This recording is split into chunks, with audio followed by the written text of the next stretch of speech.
Oh, what a horrible way to start a live video. Hi, guys.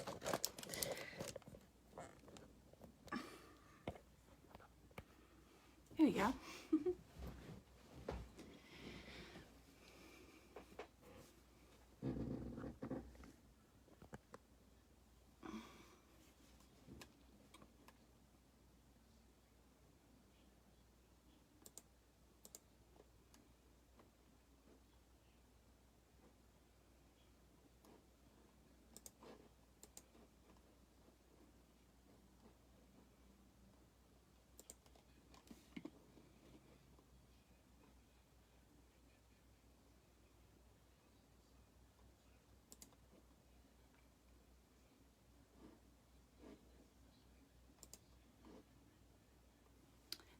Hi guys, we will be starting Storytime Sunday in about 10 minutes, but I wanted to get the stream going and get people in here.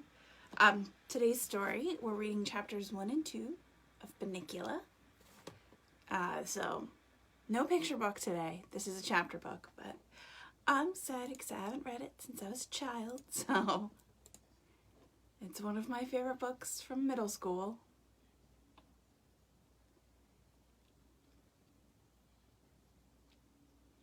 Hi, Ryan.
Just getting stuff set up.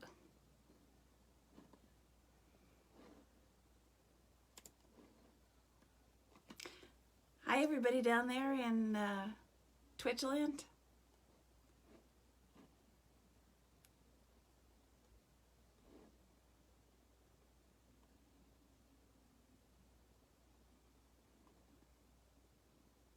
There we go. Hi Tim.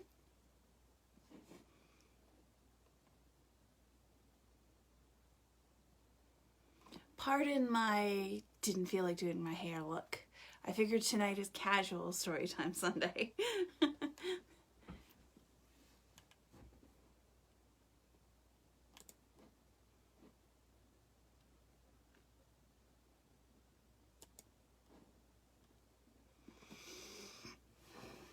We are going to be doing Bunnicula chapters 1 and 2 because it's a very short book. But it is a chapter book and one of my favorites. And then if you guys like the chapter books, I've got a couple more to read. I have the sequel to Bunnicula, Holiday Inn, and one of my favorites. Oh wait, sorry, lied.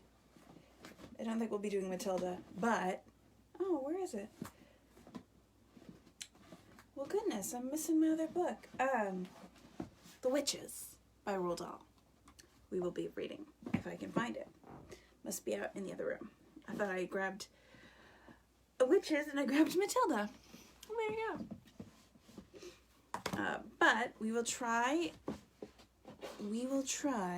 the chapter book tonight and see how that goes over and go from there. Hi Keith, how you doing?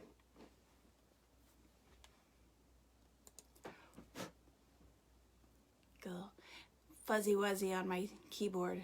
Fuzzy wuzzy wuzzy keyboard.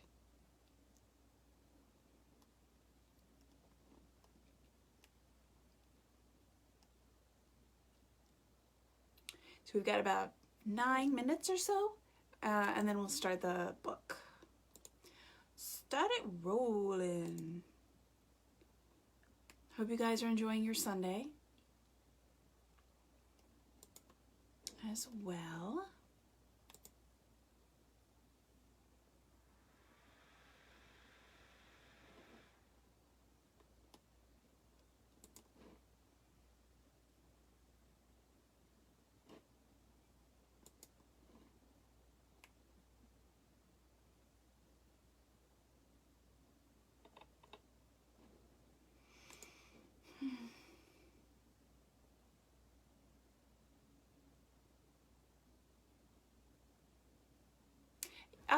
I don't know, Keith. I'm sort of taking a break from cosplay right now. To some degree, yes, because I would like to talk about why I'm not cosplaying. So it would be nice to maybe have that conversation with the ladies about where we're all at and have a real, like, real down-to-earth conversation. But they won't. If they do, it'll be a new set of people. It won't be the first half-season cast. Because myself and Victoria and all those lovely ladies were not part of the second season cast. So they will definitely feature different cosplayers, I'm sure, if they ever did bring it back, but they won't. They won't. I would love to do, for like the 5-year anniversary after the show, I would love to do like an internet round table with all of the ladies together and sort of like our thoughts on it and our thoughts on cosplay and our thoughts on each other and kind of like a where are they now sort of thing. I would love to do that. I don't know if all the ladies would be down for that, but I would love to do that. I'd love to have sort of a get together with all the girls. Plus I miss everybody. Honestly, it's sort of a selfish reason for wanting to do it, but I just want to hang out with the girls again because I miss them.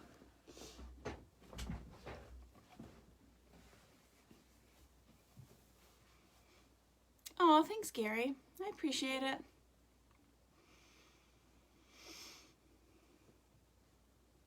All right, we got about 5 minutes or so, 6 minutes until we start our Storytime Sunday. Again, this week's book is Bunnicula, and it is by Deborah and James Howe, Howe. One of my favorite books from middle school. I love, love, love this book. In fact, and I'll show this later, it's a very loved book. As you can see, it's well loved. But my favorite part about this book is it has an ownership badge inside of it. That's me. With my old address from where I grew up. So I thought that was pretty cute. And my terrible, terrible middle school handwriting. But just in case somebody stole my Bunnicula book, I thought that was pretty cute. I have a couple of those books that have, I guess my mom would do that to everything. She would put my name in everything. I have her handwriting, my name inside my ballet slippers, my jazz shoes, everything from my childhood. My name or our address is printed in or stickered somewhere.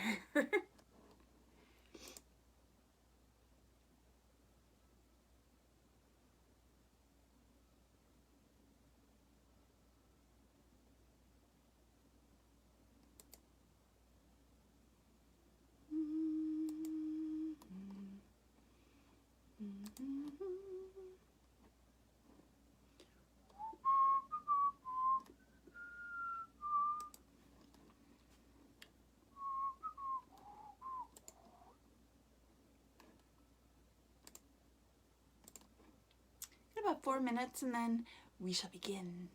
We'll just begin the book.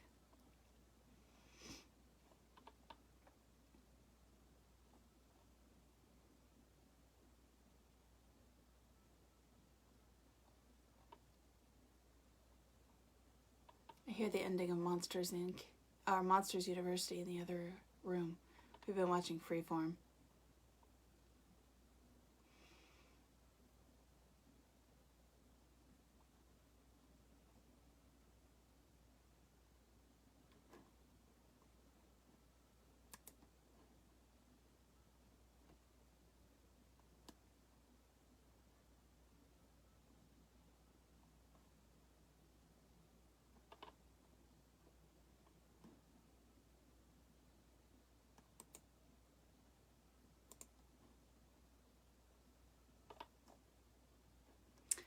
just realized I posted that only to myself.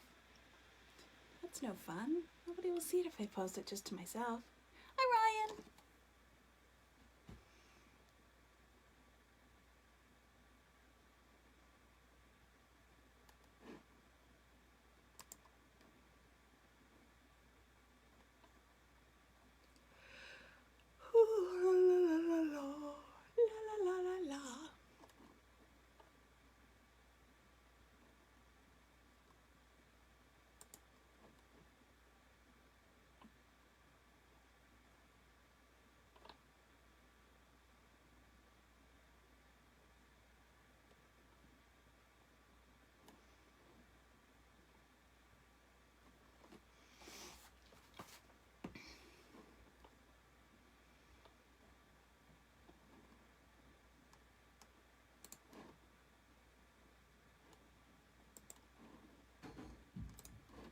Uh-oh, I hear things dropping.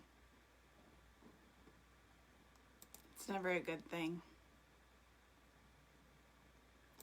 All right. I think it's close enough, so I think we'll start. And those of you who are late, or who come on time, I should say, we're 2 minutes early, can catch up because I want to start.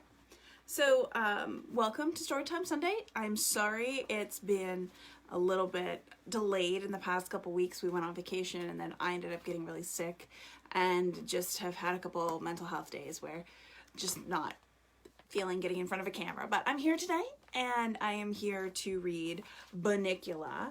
Again, for those of you just joining us, this is one of my favorite small chapter books from when I was in early middle school. Actually, this might have been from when I was around 5th grade, so might have been elementary school. But loved the story. Hopefully it holds up. I have not read it in many, many moons, so I hope that it holds up and that it's a great story that you guys enjoy as well. So again, this is Bunnicula by Deborah and James Howe, illustrated by Alan Daniel. You can see a wonderful illustration. Hi, Karen. Welcome from Canada. It's probably cold because it's cold here. And on the top, this book says, meet Harold the dog, Chester the cat, and a vampire bunny named Bunnicula. And as I said earlier, I think this is absolutely adorable. Actually, this address doesn't exist anymore, so it doesn't matter if you see it or not. This is a My Book Belongs To sticker from when I was Little Miss Maine. I just think that's stinking cute. That's kind of funny. So that was many, many, many years ago. We won't say how many. Okay. To Mildred and Lester Smith with love. Editor's note. The book you are about to read was brought to my attention in a most unusual way. One Friday afternoon, just before closing time, I heard a scratching sound at the front door of my office. When I opened the door, there before me stood a sad-eyed, droopy-eared dog carrying a large, plain envelope in his mouth. He dropped it at my feet, gave me a soulful glance, and with great, quiet dignity, sauntered away. Inside the envelope was a manuscript of the book that I now hold in my hands, together with this letter. Gentlemen, the enclosed story is true. It happened in this very town to me and the family with whom I reside. I have changed the names of the people in order to protect them, but in all other respects, everything you will read herein is factual. Allow me to introduce myself. My name is Harold. I come to writing purely by chance.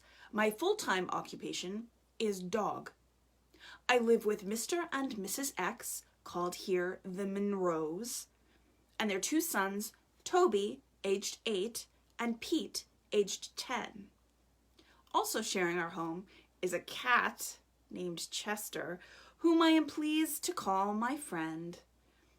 We were a typical American family, and still are, though the events related in my story have, of course, had their effect on our lives. I hope you will find this tale of sufficient interest to yourself and your readers to warrant its publication. Sincerely, Harold X. Bunnicula. Chapter 1. The Arrival. I shall never forget the first time I laid these now tired old eyes on our visitor. I had been left home by the family with the admonition to take care of the house until they returned. That's something they always say to me when they go out. Take care of the house, Harold. You're the watchdog. I think it's their way of making up for not taking me with them. As if I wanted to go anyway. You can't lie down at the movies and still see the screen. And people think you're being impolite if you fall asleep and start to snore. Or scratch yourself in public. No, thank you. I'd rather be stretched out on my favorite rug in front of a nice, whistling radiator. But I digress. I was talking about that first night. Well, it was cold. The rain was pelting the windows, the wind was howling, and it felt pretty good to be indoors. I was lying on the rug with my head on my paws, just staring absently at the front door. My friend Chester was curled up on the brown velvet armchair, which years ago he'd staked out as his own. I saw that once again he'd covered the whole seat with cat hair. And I chuckled to myself, picturing the scene tomorrow.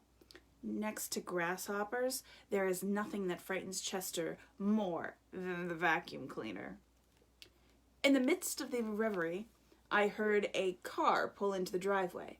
I didn't even bother to get up and see who it was. I knew it had to be my family, the Monroes, since it was just about time for the movie to be over. After a moment, the front door flew open. There stood in the doorway Toby and Pete and Mom and Dad Monroe. There was a flash of lightning, and in its glare, I noticed that Mr. Monroe was carrying a little bundle. A bundle with tiny glistening eyes. There is a picture. We'll show you the picture.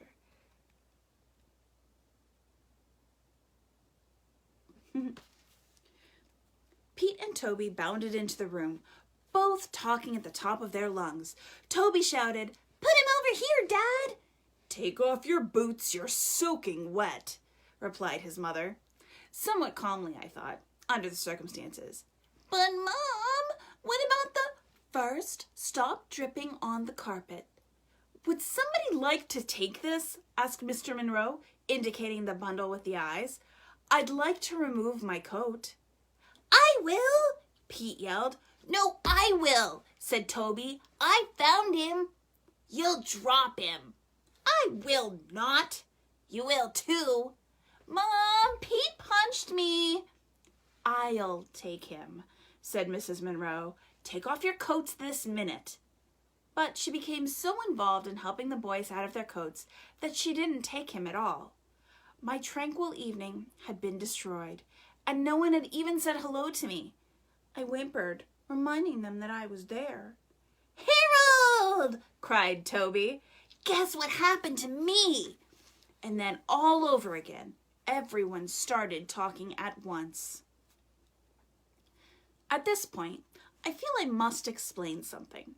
In our family, everyone treats everyone else with great respect for his or her intelligence. That goes for the animals as well as the people. Everything that happens to them is explained to us. It's never been just, "Good boy, Harold," or "Use the litter box, Chester," at our house. Oh, no. With us, it's, "Hey, Harold, Dad got a raise, and now we're in a higher tax bracket," or "Come sit on the bed, Chester. I watched this Wild Kingdom show. Maybe you'll see a relative." Which shows just how thoughtful they are. But after all, Mr. Monroe is a college professor, and Mrs. Monroe is a lawyer.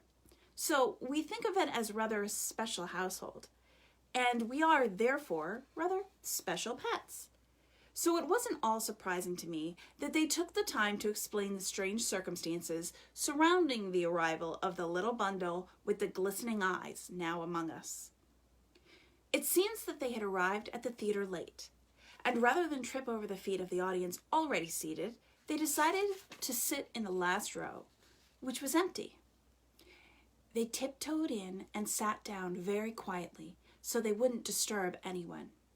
Suddenly, Toby, who's the little one, sprang up from his chair and squealed that he had sat on something. Mr. Monroe told him to stop making a fuss and move to one other seat.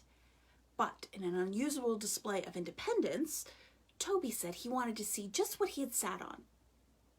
An usher came over to their row and hushed them, and Mr. Monroe borrowed his flashlight. What they found on Toby's chair was the little blanketed bundle that was now sitting on Mr. Monroe's lap. They now unwrapped the bundle, and there in the center was a tiny black and white rabbit sitting in a shoebox filled with dirt. A piece of paper had been tied on his neck with a ribbon. There were words on the paper, but the Monroes were unable to decipher them because they were in a totally unfamiliar language. I moved closer for a better look. Now, most people might call me a mongrel, but I have some pretty fancy bloodlines running through these veins, and Russian wolfhound happens to be one of them. Because my family got around a lot, I was able to recognize the language of an obscure dialect of the Carpathian mountain region. Roughly translated, it read, "Take good care of my baby." But I couldn't tell if it was a note from a bereaved mother or a piece of Romanian sheet music. The little guy was shivering from fear and cold. It was decided that Mr. Monroe and the boys would make a house for him out of an old crate and some heavy-duty wire mesh from the garage. For the night, the boys would make a bed for him in a shoebox. Toby and Pete ran outside to find the crate, and Mr. Monroe went to the kitchen to get him some milk and lettuce. Mr. Monroe sat down, a dazed expression in his eyes, as if he were wondering how he came to be sitting in his own living room in a wet raincoat with a strange bunny on his lap. I signaled to Chester, and the two of us casually moseyed over to the corner of the room. We looked at each other. "Well, what do you think?" I asked. "I don't think the rabbits like milk," he answered. Chester and I were unable to continue our conversation because a deafening crash commanded our attention. Pete yelled from the hallway, "Ma! Toby broke the rabbit's house!" "I didn't. I just dropped it. People won't let me carry it. It's too big. Toby's too little." "I am not. You are too." "Okay, fellas," Mrs. Monroe called out as she entered with the milk and lettuce. "Let's try to get it in here with as little hysteria as possible, please." Chester turned to me and said under his breath, "That lettuce looks repulsive, but if there's any milk left, I get it." I certainly wasn't going to argue with him. I'm a water man myself. At that moment, the crate arrived, barely standing the strains of being pulled in two directions at once. "Ma, Toby said he's going to keep the rabbit in his room. That's not fair. Harold sleeps in his room." Only sometimes, I thought, when I know he's got a leftover ham sandwich in his drawer. Toby's a nice kid, don't get me wrong, but it doesn't hurt that he shares his stash with me. It was, after all, at one of those late-night parties in Toby's room that I first developed my taste for chocolate cake. And Toby, noting my preference, has kept me in chocolate cake ever since. Pete, on the other hand, doesn't believe in sharing.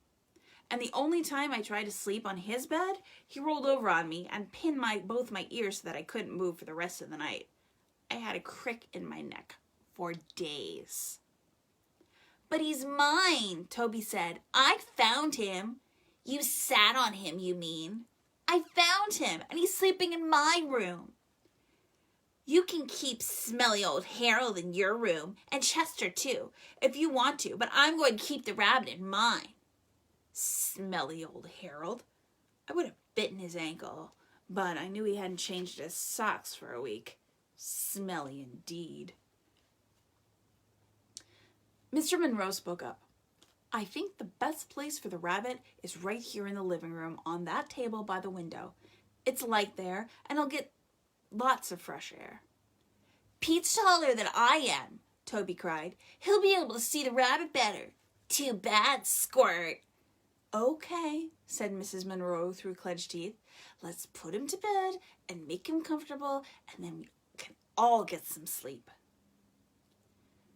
Why? Pete asked. I don't want to go to sleep. Mrs. Monroe smiled a little too sweetly at Pete.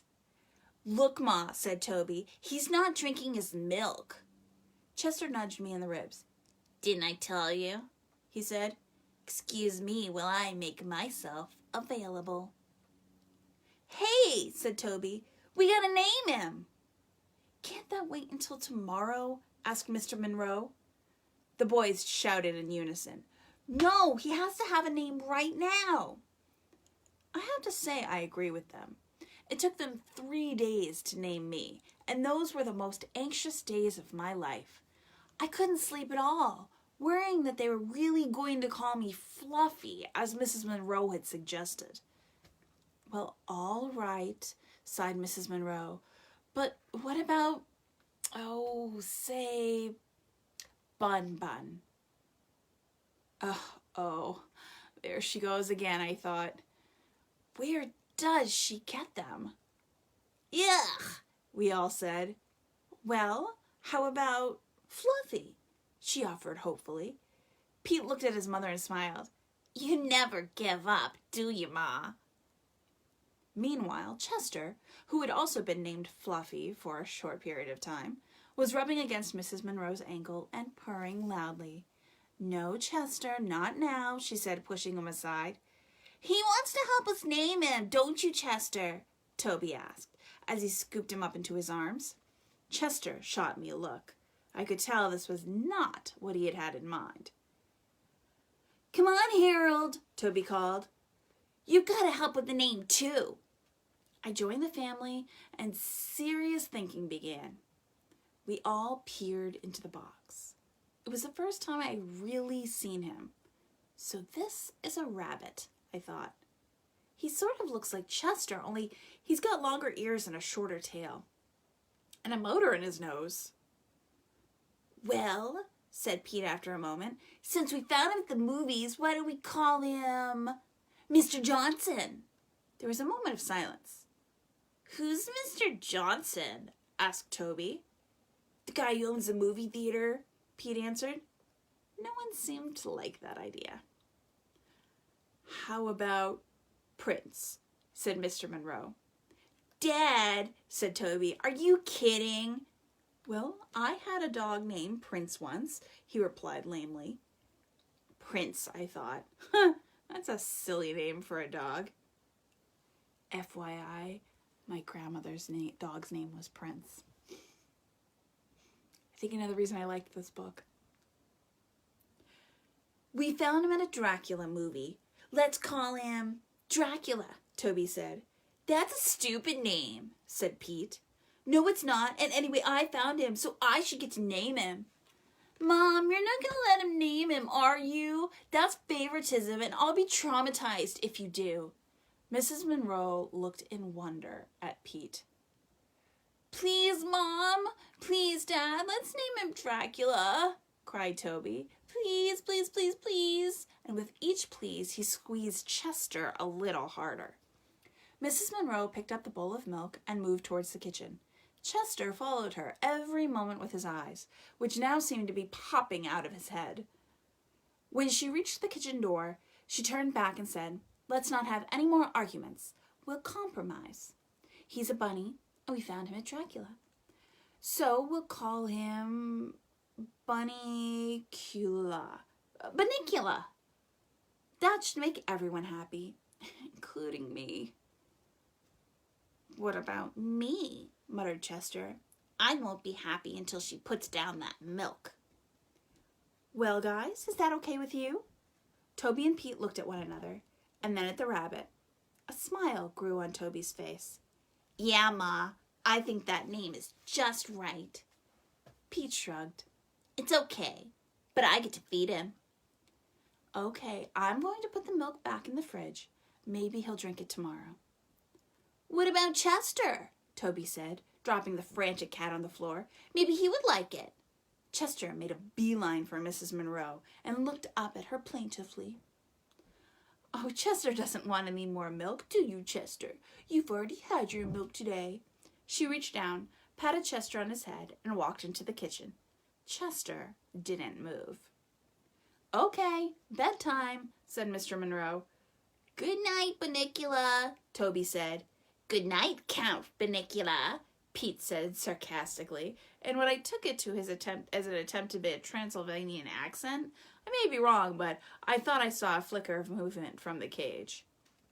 "Good night, Harold. Good night, Chester." I licked Toby good night. "Good night, smelly Harold. Good night, dumb Chester." I drooled on Pete's foot. "Mom, Harold drooled on my foot." "Good night, Pete," Mrs. Monroe said with great finality as she came back into the living room, and then more calmly, "Good night, Harold. Good night, Chester." Mr. and Mrs. Monroe went up the stairs together. "You know, dear," Mr. Monroe said, "that was very clever. Bunnicula. I could never have thought of a name I liked like that." "Oh, I know, Robert," she smiled as she put her arm through his. "I think Prince is a lovely name, too." The room was quiet. Chester was still sitting by the closed kitchen door in a state of shock. Slowly, he turned to me. "I wish they had named him Fluffy," was all he said. How's everybody doing? We're on to chapter 2. Chapter 2. Woohoo! All right, and this is a short chapter, a very short chapter. Chapter 2. Music in the Night. Let me hear the music in the night. Sorry. I feel at this time there are a few things that you should know about Chester. He's not your ordinary cat. But then, I'm not your ordinary dog, since an ordinary dog wouldn't be writing this book, would he? Chester came into the house several years ago as a birthday gift from Mr. Monroe, along with 2 volumes of G.K. Chesterton, hence the name Chester, and a first edition of Dickens' A Tale of Two Cities. And given the fact that Mr. Monroe is an English professor, Chester developed a taste for reading early in life. I, on the other hand, have developed a taste for books. I found Jonathan Livingston Seagull particularly delicious. From Chester's kittenhood on, Mr. Monroe had used him as a sounding board for all his students' lectures. If Chester doesn't fall asleep when Mr. Monroe is talking, the lecture can be counted a success. Every night, when the family is sleeping, Chester goes to the bookshelf, selects his midnight reading, and curls up on his favorite chair. He especially likes mystery stories and tales of horror and the supernatural. As a result, he has developed a very vivid imagination. I'm telling you this because I think it's important for you to know something of Chester's background before I relate to you the story of the events following the arrival of Bunnicula into our home. Let me begin with that first night. It seems that after I went to sleep, Chester, still stewing over the lost milk, settled down with his latest book and attempted to ignore the rumbling in his stomach. The room was dark and quiet. This did not prevent his reading, of course, since, as you know, cats can see in the dark. A shaft of moonlight fell across the rabbit's cage and spilled onto the floor below. The wind and rain had stopped, and Chester read Edgar Allan Poe's The Fall of the House of Usher. He became increasingly aware of the eerie stillness that had taken their place. As Chester tells it, he suddenly felt compelled to look at the rabbit. "I don't know what came over me," he said to me the next morning, "but a cold chill ran down my spine." The little bunny had begun to move for the first time since he had been put in the cage. He lifted his tiny nose and inhaled deeply, as if gathering sustenance from the moonlight. "He slicked his ears back close to his body, and for the first time," Chester said, "I noticed the peculiar marking on his forehead. What had seemed an ordinary black spot between his ears took on a strange V shape, which connected to the big black patch that covered his back and each side of his neck. It looked as if he were wearing a coat. No, more like a cape than a coat." Through the silence had drifted the strains of a remote and exotic music. I could have sworn it was a gypsy violin, Chester told me. I thought perhaps a caravan was passing by, so I ran to the window. I remembered my mother telling me something about caravans when I was a puppy, but for the life of me, I couldn't remember what. What's a caravan? I asked, feeling a little stupid. A caravan is a band of gypsies traveling through the forest in their wagons, Chester answered. Ah, yes, it was coming back to me now. Station wagons. No, covered wagons. The gypsies travel all through the land, setting up camps around great bonfires, doing magical tricks, and sometimes, if you cross their palms with a piece of silver, they'll tell your fortune. You mean if I gave them a fork, they'd tell my fortune? I asked breathlessly.